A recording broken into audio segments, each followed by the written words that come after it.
G'day guys and welcome, my name's Michael and I am the Dead Aussie Gamer, here to share with you my tips, tricks, ideas and strategies for playing and running tabletop role-playing games.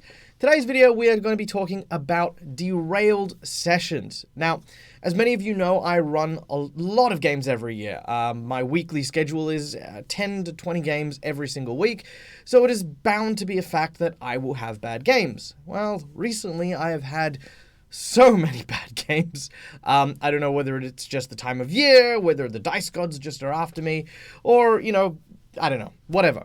There's just been a whole bunch of games that I've run that have just completely and utterly derailed. I've had no idea what to do, and so I'm making this video not only for you awesome people back at home, but I'm also making it for myself to watch later and hopefully give myself some inspiration. It's a bit weird, but go with it.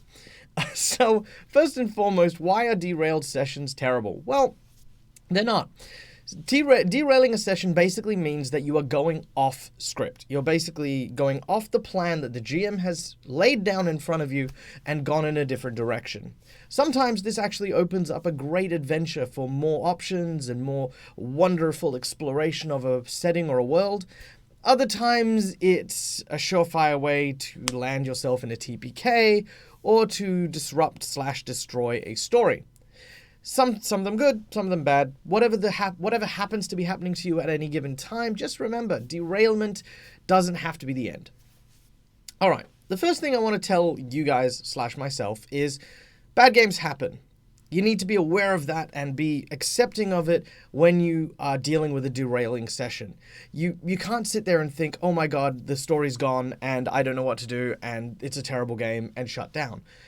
I've done that myself. In fact, one of the recent games I've played, I had a scenario where I went from an adventure that I was really, really looking forward to and having this huge plot and this really great story, some great NPC encounters, lots of puzzles, into instant TPK.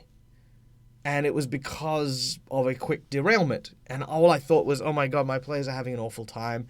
What am I doing? I need to fix this somehow. And I was stressing. I was under so much pressure. But then, again, afterwards, I said, you know what? Bad games happen. We need to, you need to take the positives for it. What did I learn? Where can I go? All right. Now, after you've kind of done your mantra and tried valiantly not to stress, the first thing you need to do if you feel like your game is derailing is read the room.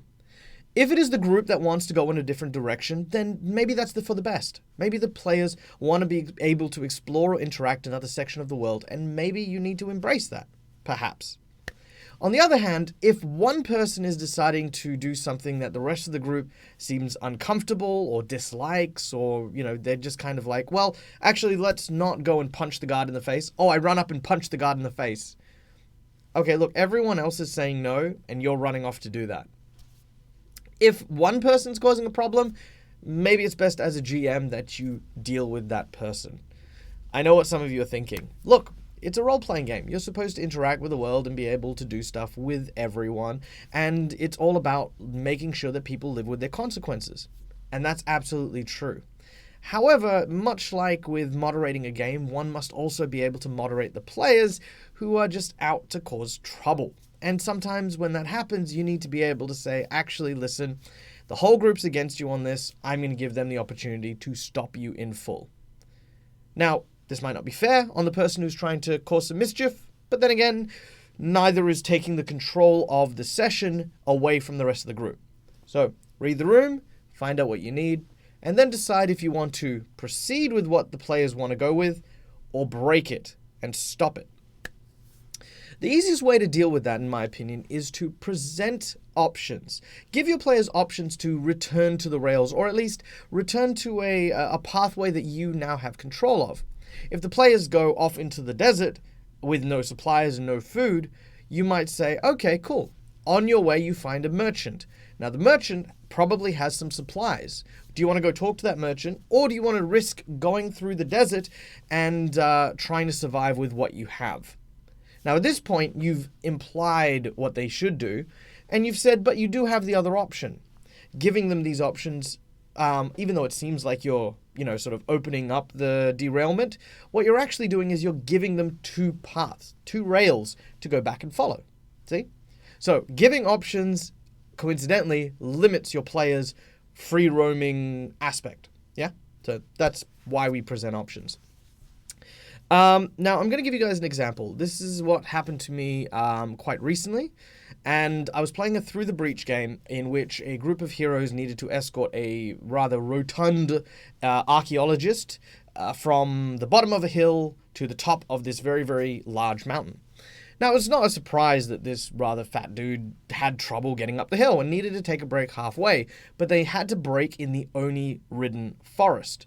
Now, one of the players really didn't like that, just absolutely hated it. And the group basically was like, well, we should keep going. But the guy was like, well, no, there's no point in me getting to the top of the mountain if I'm going to die of a heart attack. I need a break now. I'm paying you guys to protect me, so protect me.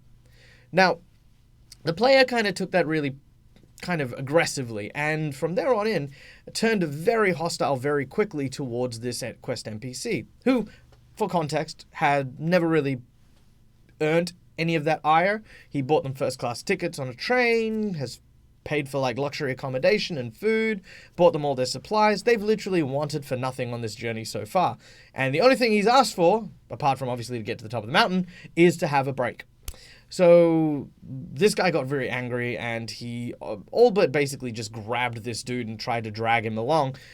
Before I sort of stopped the game and I went, okay, cool, read the room. The room here is feeling very awkward because this one player is basically attacking their boss. The players don't know what to do because, well, they can't exactly turn on another player because I don't allow that at my games. Alternatively, they don't want to lose this job. So I decide, do I want to proceed with him harassing this guy or do I want to try and break it? Naturally, I don't want to proceed because that will end up with him getting fired, being sent down the mountain and having to play a new character. So I need to break it. Presenting with options. I basically said, alright, your character in this world would understand that this guy is unhealthy. Your character would also understand that you are here for protection. While I, the GM, appreciate that you're in the bits of like trying to survive and you're trying to protect everyone and that's why you're angry that you have to, take a break in the middle of an Oni forest, what would your character do to try and increase the odds of survival now that you are here? That player then took the time to say, cool, I'm going to check the road behind us, see if we're being followed. I'm going to check the tree line. There's an old shack over there. I'm going to make sure that it's okay. He started to investigate other things. And when he started doing that, I said, cool, there's a lot of stuff there. Do you want to get some of the other players to do stuff? Again, presenting more options. The players then went off and started investigating. So the derailment of the campaign was originally the guy was supposed to sit down and the group was supposed to just explore the fact that this place was haunted. That was more or less it. Now at this point, they're now looking for an adversary. They're looking for someone to be chasing them. So naturally, in order to try and keep the story going, I need to fulfill that. I need to give them that road to get back on. So I made up a character. I made this hunter-like character who was this mad, like sort of lone hermit that lived on the mountain, and the group got into a battle. But in order to build that scene, in order to build a good encounter, it's important to take a minute. And that's exactly what I did. I excused myself for a few minutes, had a bit of a think, and with the quiet that comes from just taking that moment to yourself, I came up with a pretty decent combat for them to enjoy. This guy had basically been half possessed, his willpower, he'd been fighting off this demon, and when they knocked him out, they actually performed an exorcism on him and banished the ghost spirit from this person's body.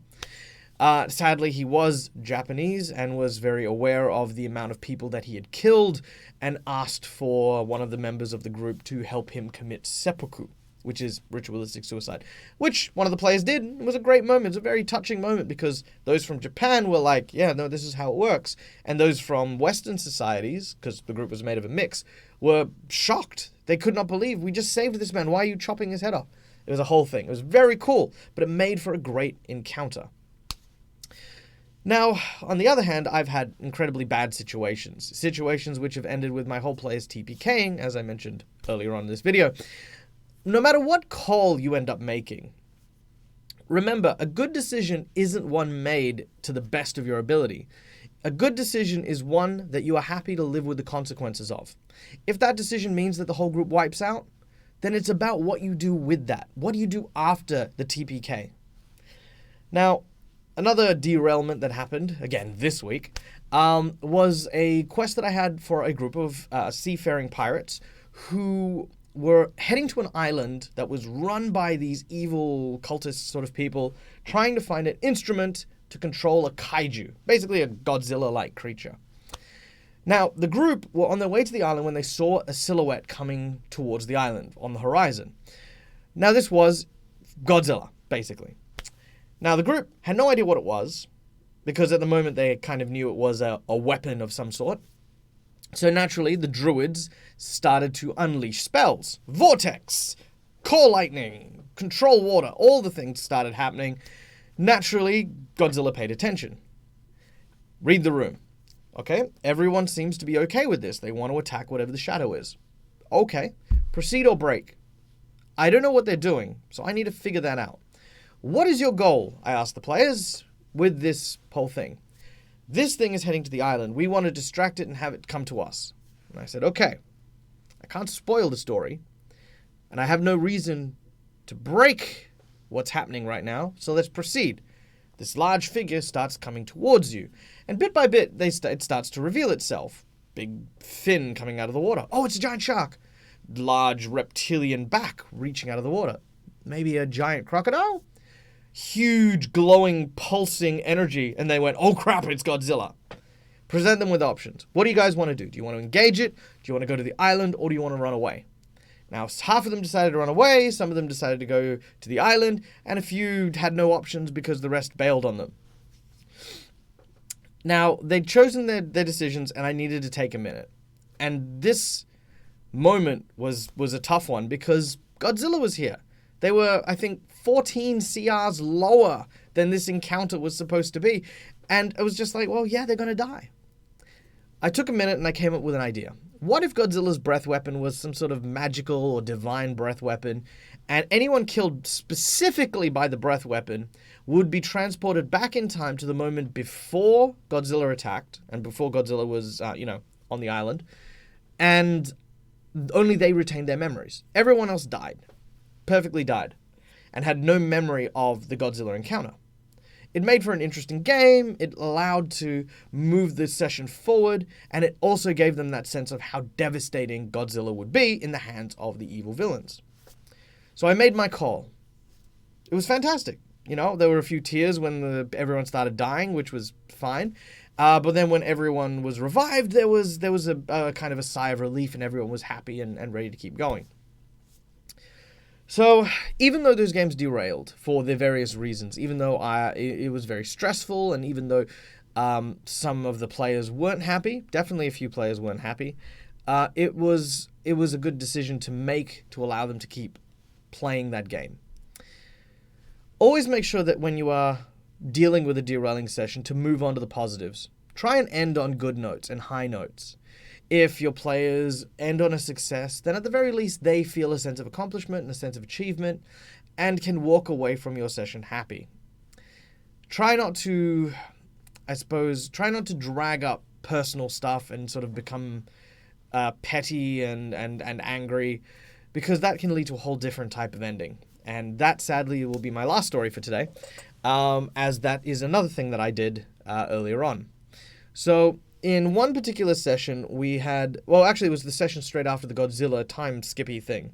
So the whole derailment thing was still pretty fresh, And the group managed to get onto the island and sneak into the archaeological dig, where they found this guy who was sacrificing people to various traps to try and figure out how to get past it. Now, at this point, the group was all disguised after a little adventure to go and get some uniforms. They were all disguised as the bad guys, and they had successfully infiltrated the archaeological site. There was no question as to the help this person was giving. He was telling them what he knew, he was telling them what he'd tried to figure out. He was basically giving them everything on a platter, when one particular player decided, I'm going to use invisible servant, or unseen servant, to whack his walking stick out from under him. Now, at that point, and I'll admit this hands down, the thing I did wrong was I reacted to that. I got angry. I was just like, I'm trying to have a conversation with other members of the group in order to try and progress the story forward. They're having a good time. I'm having a good time. You're bored and you're just trying to cause shit. So, fine, whatever. Let's make this happen.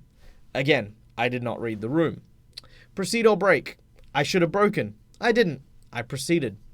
So, sure, you knock the staff from under him. He falls to the ground and lands heavy on his back. The person then says, "Oh my God, you fell down? Here, let me help you up." At that point, the guy said, "Okay," and he went to reach for him, and I said, "Make a bluff check," presenting with options. Didn't present him with options, it was just, make a bluff check, because, yeah, you're lying and you're being a knob. At this point, he failed his bluff check, and I needed a minute. I didn't take a minute. This person then went, these guys aren't really working for us. They are attacking me, and I'm going to send them somewhere. Now, this guy was a conjurer, so he specialized in summoning and teleporting and the like, and basically had rigged this place with a bunch of traps. Now, among these traps were gateways to another plane, specifically Hell. And he decided to activate one of those traps, which he did, and sent everyone to Hell. At this point, the game was derailed, not by the player, because what did the player do? The player knocked out a stick. The game was derailed by me because I didn't know how to deal with that. And yeah, the group was in Hell. Now the bad guys have Godzilla, and the group needs to deal with that. It did not end on a positive note. It ended on me fundamentally punishing my players, or for all my players, for the actions of one person. I realized this all too late. Again, like I said, so many sessions had been derailed. It was a crazy bad decision on my part. And yeah, it was something at the end I had to apologize. I had to say, look, guys, this is what it is.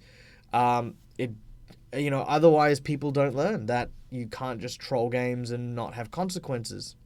But in order to move forward and make things more positive, I basically said, look, I'm giving you guys now power. This particular table now has the power to veto the actions of any one individual, as long as the majority rules for it. And while that's kind of, I suppose, it doesn't set apart a good feeling, it'll hopefully work. I'm not entirely sure, but it was the only way to kind of make the other players who weren't responsible at least feel like some justice was done to the person who had basically, triggered the whole thing, which was me, but not, you get what I'm saying. All right. Thank you so much, guys, for listening. I hope you guys enjoyed this video. Like I said, it's one of those things that I took very, very poorly, and I want to share my good games with you guys as well as my bad ones, because when you make mistakes, when you do things wrong, that's where you learn. That's where you get the ideas to be better. One of my best sayings has always been, your current game will always be better than your previous one, and your next game will be better than the one you're running now. It's very true. When you make a mistake, remember your next game will be even better because you've learnt all the lessons you have from that game. Thank you so much for listening. I hope you guys enjoyed this video. If you did, please hit that like button, hit that subscribe button. Go check out all the links in the description below. Until next time, guys, as always, game hard or die trying. See yas.